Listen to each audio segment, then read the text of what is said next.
खिताबत के इसी माहौल में लिए चलता हूँ जहाँ उलमाए किराम के नासिहाना कलिमात और मवाइज़ हसना से आप मुस्तफ़ीज़ होते रहेंगे। मुकर्रिर नौजवान जनाब हज़रत अक़दस मौलाना मीज़ानुल हुदा साहब मिर्ज़ातपुर को मैं बड़े ही अदब के साथ मदऊ करता हूँ कि वह तशरीफ़ लाएँ और मुख्तसर अंदाज में बेहतरीन तकरीर से हम तमाम सामीईन को नवाजे। माइक पर जनाब हज़रत मौलाना मीज़ानुल हुदा साहब आप सभी हज़रात के सामने।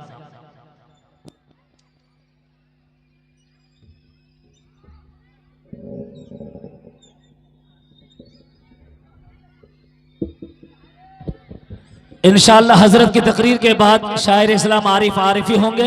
फिर इंशाअल्लाह जनाब हज़रत मौलाना सौराब साहब चापदानी कलकत्ता आप सभी हज़रात के सामने होंगे। फिर इंशाअल्लाह इस बज़्म के आखिरी ख़तीब जो हमारे इलाके के नौजवान जो मुक़र्रिर हैं जनाब हज़रत मौलाना नैयर आलम साहब दामत बरकातहुम, इंशाअल्लाह उनका भी मुख्तसर बयान होना है। फिर इंशाअल्लाह दुआ होगी। अस्सलामु अलैकुम वरहमतुल्लाहि वबरकातुहू।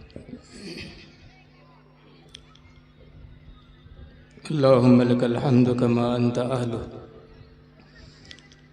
वसल्लि अला मुहम्मदिन कमा अंत अहलु वफ़अल बिना मा अंत अहलुहु फ़इन्नका अंत अहलुत तक़वा व अहलुल मग़फ़िरह नहमदुहु व नुसल्ली अला रसूलिहिल करीम अम्मा बाद अऊज़ु बिल्लाहि मिनश शैतानिर रजीम बिस्मिल्लाहिर रहमानिर रहीम यअलमू अन्नमल हयातुद दुनिया लइबुन व लहवुन व ज़ीनतुन व तफ़ाख़ुरुन बैनकुम व तकासुरुन फ़िल अम्वालि वल औलाद कमथलि गैथिन आजबल कुफ़्फ़ार नबातुहु थुम्मा यहीजु फ़तराहु मुस्फ़र्रा थुम्मा यकूनु हुतामा व फ़िल आखिरति अज़ाबुन शदीद।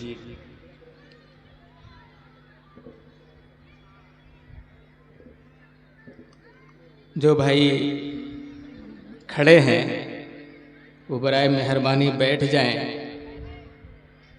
क्योंकि ये तमाशागाह नहीं है। तमाशा खड़े होकर देखा जाता है।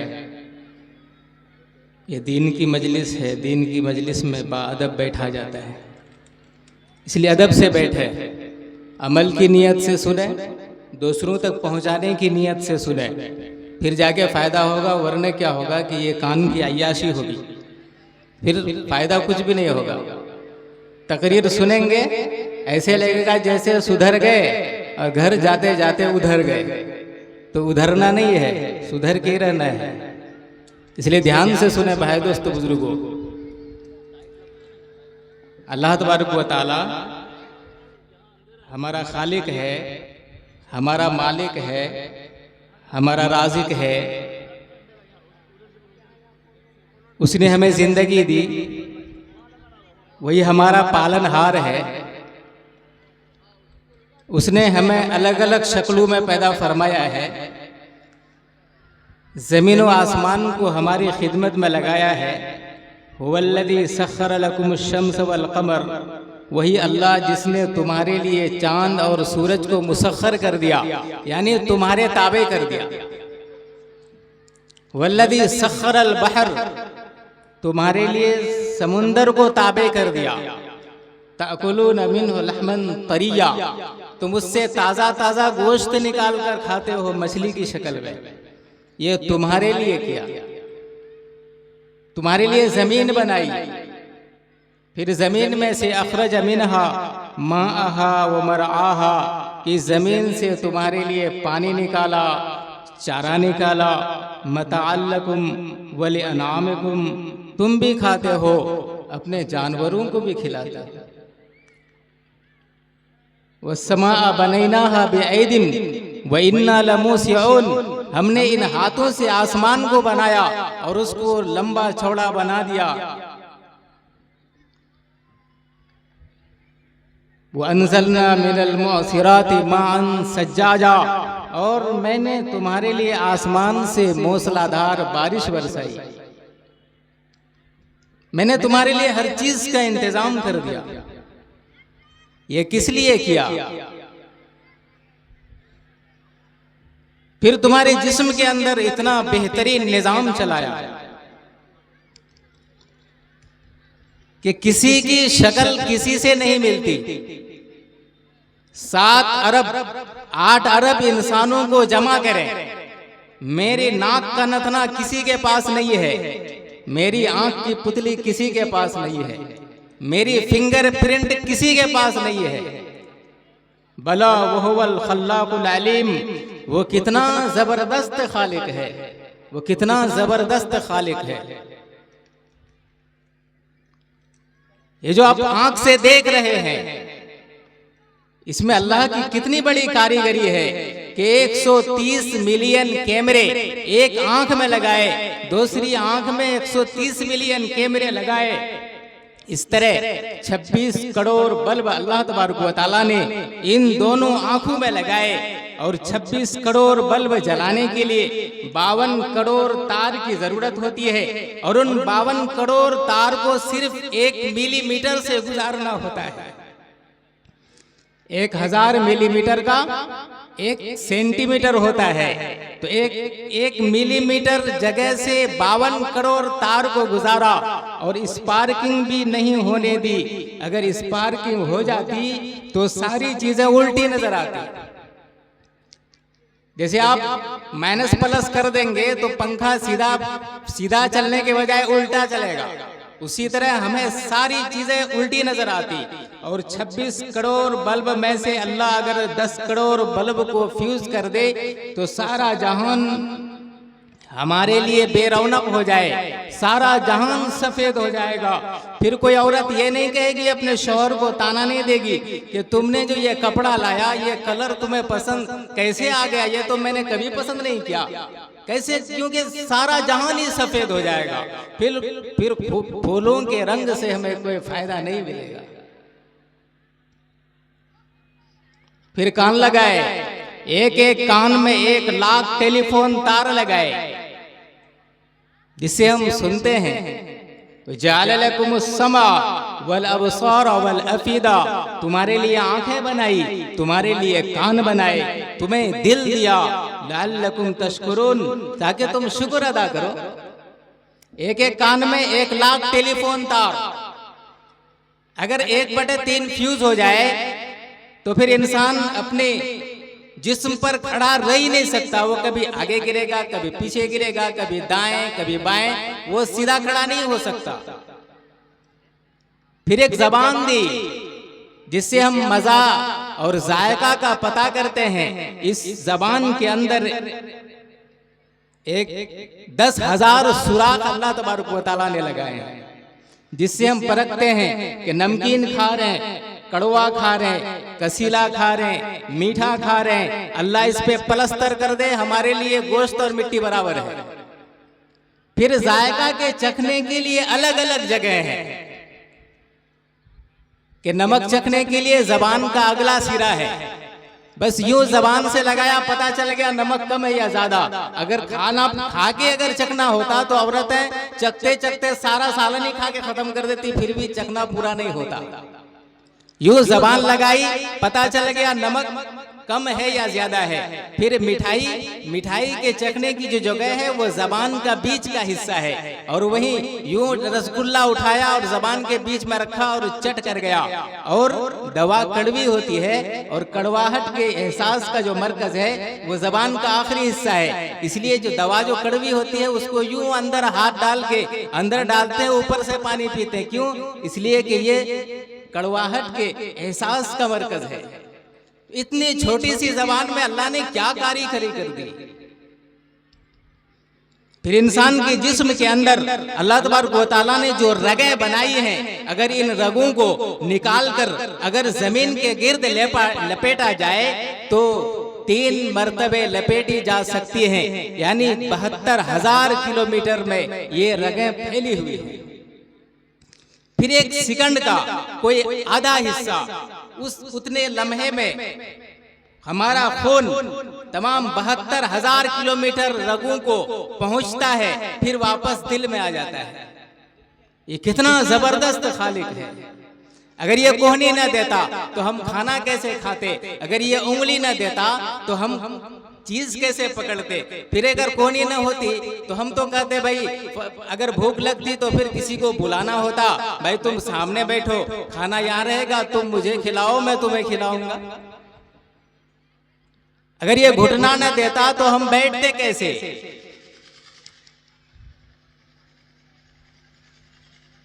तो ये सारा निजाम अल्लाह ने चलाया।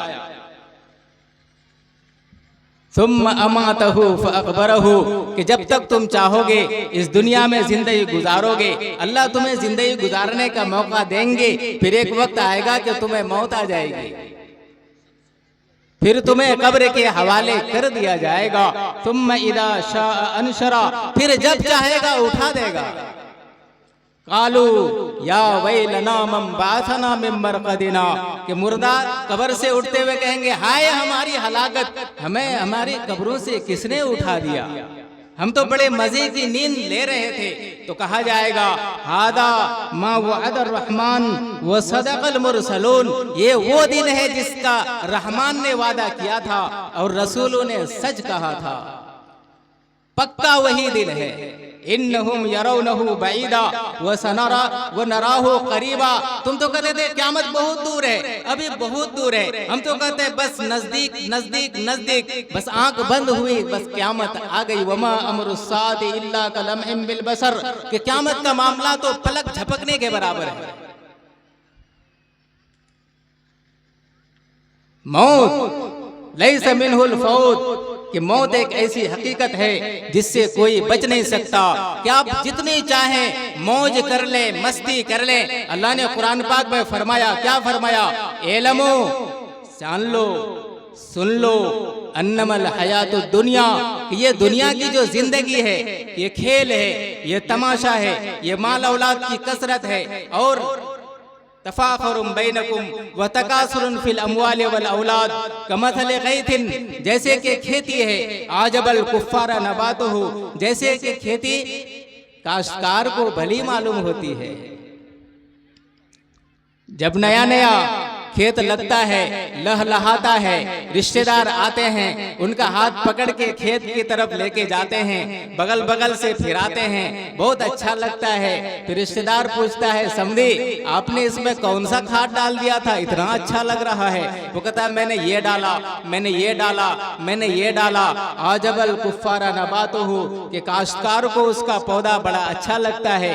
तुम यही जो फिर वो पक जाता है, तुम यकूनु हुतामा, फिर वो चूरा चूरा हो जाता है। फतराहु मुस्फर्रा, वो पीले रंग का हो जाता है। और फिर क्या होता है कि मजदूर करते हैं, हाथ में उनके हथियार होता है, एक एक पौधे को पकड़ता है, फिर काटता है।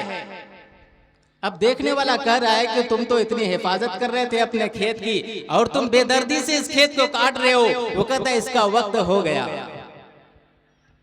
इसका वक्त हो गया। फिर उसको थ्रेसर में डाला, दाना अलग भूसा अलग हो जाता है।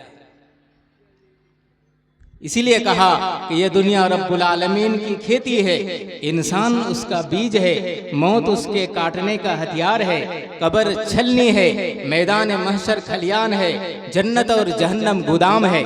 दाना जन्नत में चला जाएगा और भूसा जहन्नम में चला जाएगा।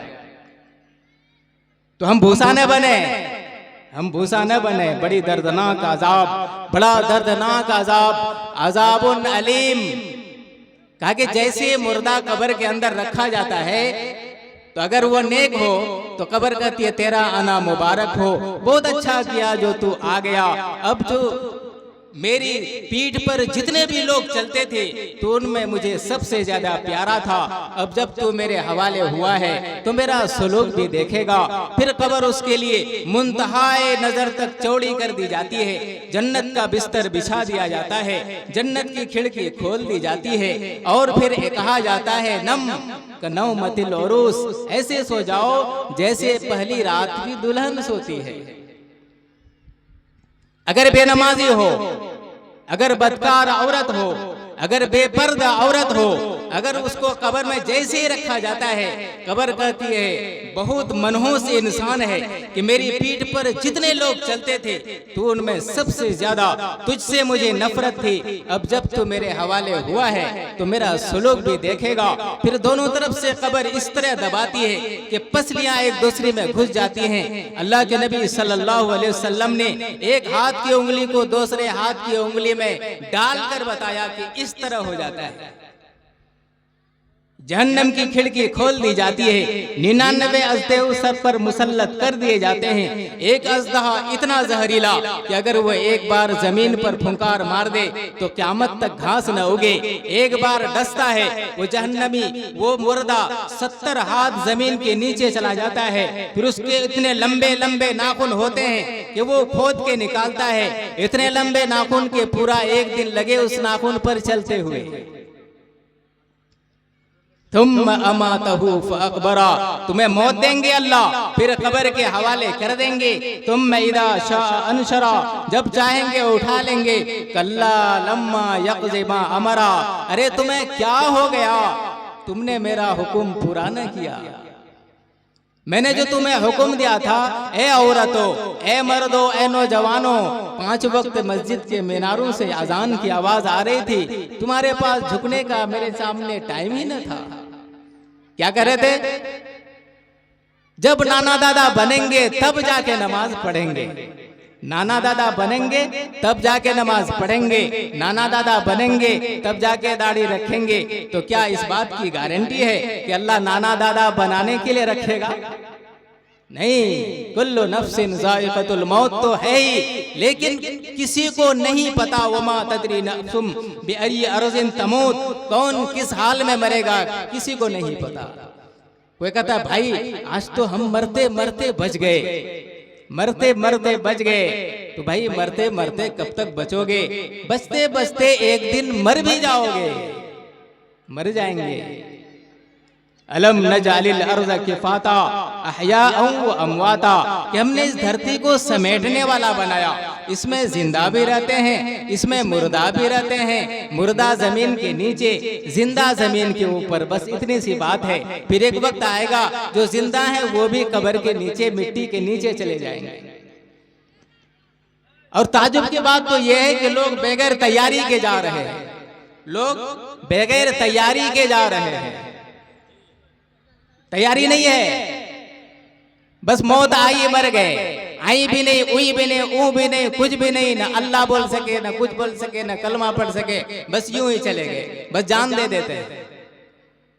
कोई मोबाइल के लिए, कोई लड़की के पीछे, कोई किसी और के पीछे। पहले तो लोग अल्लाह के लिए जान देते थे, अल्लाह के नाम पर जान कुर्बान कर देते थे। अब्दुल्ला बिन हुज़ाफा रज़ी अल्लाह ताला अन्हु को रूमियों ने पकड़ लिया, उनको कैद कर लिया और कहा कि तुम या तो ईसाई बन जाओ, अगर ईसाई बन जाओगे तो माल भी देंगे, दौलत भी देंगे, हुकूमत भी देंगे, लड़की भी देंगे। कहा कि अगर तुम सारा जहान भी दे दो तो ये नहीं हो सकता कि मैं इस्लाम को छोड़ दूं। जब वो हार गए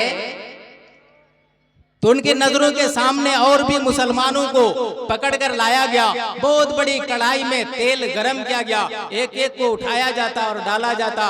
कुछ लम्हों में वो पकोड़ा बन जाते। जब इनके डालने की बारी आई तो ये रोने लगे। बादशाह तक खबर पहुंचाई गई कि बंदा मान गया, शायद अब यहूदी बन जाएगा, ईसाई बन जाएगा।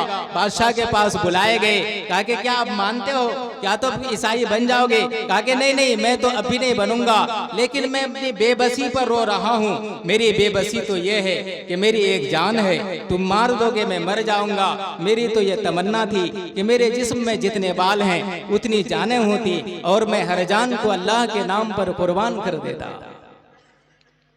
वो है अल्लाह के नाम पर अपनी जानों को कुर्बान करने वाले। फिरौन की बांदी मुसलमान हो गई। जिस तरह ईमान वो खुशबू छुपाने से नहीं छुपती, उसी तरह ईमान भी छुपाने से नहीं छुपता। फिरौन को पता चला, वो बुलाया गया, कहा कि या तो मुझे रब मान या मरने के लिए तैयार हो जा। उनके पास 2 बेटियां थीं, एक दूध पीने वाली, एक साथ चलने वाली। कहा कि पहले तेरी दोनों बेटियों को मारूंगा। तो वो कहने लगी, इस ईमान के बदले अगर मेरे 100 भी बच्चियां होती, 100 बच्चे भी होते तो मैं तमाम बच्चों को अल्लाह के नाम पर कुर्बान कर देती। फिर उनके सामने ही, नजरों के सामने ही बहुत बड़े देग में तेल गरम किया गया, एक एक बच्चा को डाला जाता। जब इसके डालने की बारी आई तो इसने कहा कि मेरी एक वसीयत मान लो, वो ये कि जब मैं मर जाऊं मेरी हड्डियों को इधर उधर न फेंकना, बल्कि एक जगह दफन कर देना। तो उसकी वसीयत के मुताबिक दफन कर दिया गया। फिर आप सल्लल्लाहु अलैहि वसल्लम 1500 साल 2000 साल के बाद जब मेराज के सफर पर जा रहे थे, तो फिर जब मिस्र की सीध में जब पहुंचे, जिब्राइल से कहा ये खुशबू कहाँ से आ रही है, ये तो जन्नत की खुशबू लग रही है। तो कहा गया कि ये वहीं से ये खुशबू आ रही है जहां फिरौन की बांदी को दफन किया गया था। ये अल्लाह के नाम पर देखिए, जितने अक्सर क्या है इस जमाने में जितने पढ़े लिखे होते हैं वो असल में मजहब के चोर होते हैं। अपनी जानें बचाना, कन्या कतराना, अपने आप को बचाने की फिक्र में रहना। लेकिन जब अल्लाह की मोहब्बत का एक पैमाना ये भी होता है कि जान बचाने से ज्यादा जान को कुर्बान करना महबूब हो जाता है। जरूरत है भाई दोस्तों बुजुर्गों कि हम अपनी जानों को अल्लाह के नाम पर कुर्बान करने की कोशिश करें, अल्लाह के अहकाम पर अपने आप को पेश करें। अल्लाह ने इतनी बड़ी नियामतें दी, हर सहूलतें हमारे लिए मुयस्सर की, लेकिन हमको इतनी तौफीक नहीं मिलती कि हम अल्लाह के सामने 5 वक्त सजदा कर सकें। भाई दोस्तों बुजुर्गों, मोबाइलों में हमारा वक्त गुजर रहा है, जो कि आने वाले दज्जालों में सबसे बड़ा इस वक्त का दज्जाल है, जो हमारे ईमान को भी फरोख्त की खरीद रहा है। ईमान का भी सौदा हम कर रहे हैं, घर भी उजड़ रहे हैं, लड़कियां भी भाग रही हैं गैरों के साथ। इसलिए जरूरत है हम संभल कर चलें, नमाजों की पाबंदी करें। अपनी माँ बहनों से भी मैं कहता हूँ पर्दे का एहतमाम करें, क्योंकि ये अभी पुरखतर दौर गुजर रहा है। ईमान भी जाता है और जान भी चली जाती है। ऐसा नहीं कि अच्छी जिंदगी गुजरेगी, ऐश की जिंदगी गुजरेगी, नहीं, ऐसा नहीं होता, बल्कि जान भी चली जाती है। बहुत सारे वाकयात ऐसे हुए कि बहलाकर फुसलाकर लड़कियों को ले जाया गया, मोहब्बत के नाम पर, पैसे के नाम पर, दौलत के नाम पर, और फिर उनकी इज्जत का सौदा किया गया, और फिर उनको दिन दहाड़े काट कर कुत्ते के हवाले कर दिया। ऐसी भी कारगुजारी आई है। इसलिए औरतों से कहा गया वक़रन फी बुयूतिकुन्ना, तुम अपने घरों में करार पकड़ी रहो, बस तुम पर्दे में रहो। तुम्हारा पर्दा में रहना ही ये तुम्हारी जीनत है। अम्मा आयशा को देखें, अम्मा फातिमा को देखें कि उन्होंने मरने के बाद भी अपने लिए पर्दे का इंतजाम किया। जब उनका आखिरी वक्त था, बांदी से कहा कि मेरे लिए पानी गर्म करो, उनके लिए पानी गर्म किया गया। फिर कहा कि मेरे लिए चारपाई बिछा दो, चारपाई बिछाई गई। फिर कहने लगी कि मैंने तो नहा लिया, मैंने तो कपड़े पहन लिए, अब मैं सो जाती हूँ, अब मैं मरने लगी हूँ, और अली आए तो उनको खबर कर देना, पड़ोस में किसी को न कहना, रात में मेरा जनाजा निकालना, ताकि किसी गैर मर्द को पता ही न चले कि फातिमा कैसी थी, कि मरने के बाद भी फातिमा अपने लिए पर्दे का इंतजाम कर रही हैं। और आज की फातिमा की नाम लेवा माएँ और बहनें आज हर वक्त बाजार की जीनत बनने के लिए तैयार हैं। तो फिर कैसे काम बनेगा भाई? फिर कैसे हम जन्नत में जा सकते हैं या जन्नत के हकदार बन सकते हैं? इसलिए हम मर्दों की भी जिम्मेदारी है कि उनकी हर जरूरियात को पूरा करें, उनके लिए तालीम का इंतजाम करें, उनके लिए नसीहत का इंतजाम करें, सीखने सिखाने का इंतजाम करें, और फिर भाई दोस्तों बुजुर्गों उनके लिए पर्दे का इंतजाम, हर तरह का इंतजाम करें, ताकि उनको घर से निकलने की जरूरत ही महसूस न हो। वरना क्या होगा कि घर उजड़ रहे हैं, आपको समझ में नहीं आ रहा, जब आपका भी उजड़ेगा तो फिर पता चलेगा। तो करेंगे भाई इंशाअल्लाह। तो नमाज की पाबंदी करेंगे आज से इंशाअल्लाह। कितने लोग करेंगे जरा हाथ उठा के दिखाएं। हर कोई करेंगे इंशाअल्लाह। क्यों? इसलिए कि भाई बुजुर्गों नमाज ये ईमान के बाद इसी का मकाम है। जिसने जानबूझकर नमाज छोड़ दी वो तो दायरे इस्लाम से निकल जाता है। और यहाँ तक कहा कि जिसने जानबूझकर एक वक्त की भी नमाज कज़ा कर दी, वो बाद में पढ़ भी ले, फिर भी उसको एक हुक्म जहन्नम में जलना होगा, एक हुक्म 80 साल का, एक साल 360 दिन का, एक दिन 1000 बरस के बराबर होगा। इस हिसाब से 2,88,00,000 बरस जहन्नम में जलना होगा, सिर्फ एक नमाज के कज़ा कर देने की वजह से। बाद में उसने पढ़ भी ली और फिर कोई गुनाह ना हो उसके अलावा, फिर भी 2,88,00,000 बरस जहन्नम में जलना होगा। और हमारी पूरी नमाज ही कज़ा हो रही है तो कितना जलना होगा। इसलिए आज से इरादा कर ले, करेंगे भाई इंशाअल्लाह। और दीन सीखें, दीन सीखे बगैर हम कुछ नहीं कर सकते। दीन सीखा जाता है घर छोड़ के, अल्लाह के रास्ते में निकल के। बच्चे जाएंगे मकतब में, मदरसे में पढ़े जाएंगे, अल्लाह के रास्ते में दीन सीखेंगे, ईमान सीखेंगे, अपनी आखिरत बनाएंगे, अपनी आखिरत बनाएंगे और फिर अपनी दुनिया भी खुशगवार बनाएंगे, करेंगे इंशाअल्लाह। अल्लाह ताला करने सुनने से ज़्यादा अमल की तौफीक अता फरमाए। वमा तौफीक़ी इल्ला बिल्लाह अलैहि तवक्कलतु व इलैहि उनीब। जज़ाकुमुल्लाहु अहसनुल जज़ा। ये थे जनाब हज़रत